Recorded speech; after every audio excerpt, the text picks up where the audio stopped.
si Daddy, sobrang bait talaga siya. Sobrang generous. And although may times na kapag umiinom siya, nag-iiba.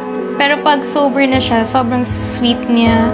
And then, ako yung laging bumibisita sa rehab. So, every time may family day or like pwede visitation, ako yung lagi nandun. So, parang that's the memory that I remember growing up, na lagi ako nasa mga rehabilitation centers. When I arrived, my dad was in a coma na, intubated. Hindi ko na siya naabutan gising. Kasi narinig ko yung doctor, sabi na, ilabas yung DNR. Do not resuscitate. Yes, and oh my God, parang naano ako ngayon. Narinig ko yung doctor, inaway ko yung doctor. I was so much, so bakit nyo pinapas-fill up ng DNR yung lola ko, yung mom ko? Ako yung may say dito, bakit nyo ginagawa yan? Kailangan may CPR nyo yan kung may mangyari man. Bakit ayaw nyo ipaglaban din? Sinabihan ako ng doctor, gusto mo ba maging vegetable yung dad mo? At that time, hindi ko maintindihan anong meaning ng vegetable. Bakit ganun? Bakit ganun yung term nyo? Then, habang nag-aaway kami ng doctor, biglang nag-announce ng code.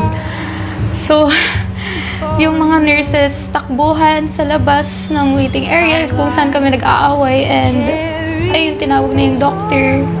Takbo siya. Sunod ako, hindi kami makapasok sa ICU. And, yung businesses din namin sa Tacloban, it all went down because of the typhoon. So, naranasan mo yung walang-wala?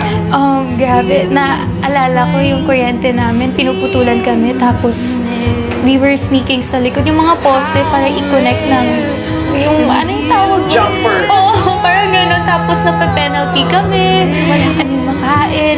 To the point na pinapauna kami ni mommy kumain. Then sila na lang after kapag may matin. Growing up, lagi ko sila nakikita nag-aaway. Kapag si daddy dumadating, as in, grabe talaga yung away nila. And we would always go to police stations to the point na nagtatawag na kami ng police sa house. And dinadala na namin si daddy. Nakikita ko siya nakasakay sa likod ng police car. Tatago kami sa kwarto, nakalock. And what was that tipping point na nag-decide ka, ayoko na? Yung time na minaril ko. Yung lumusot na. Pero, Binaril ka? yes, kasi he was really, high. Oo.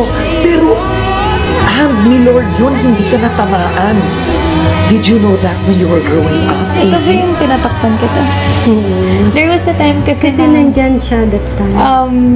there was a time na ako yung nasa harap. Parang kinakover ko si mom. Dahil tinututukan ako ng baril. Oh my. And after all this, Easy, you still have good memories of your dad. Yes. Why po. is that? Kasi I know my dad kapag hindi siya lasing. That's Matthew 6:34. Therefore, do not worry about tomorrow, for tomorrow will worry about itself. Each day has enough trouble of its own.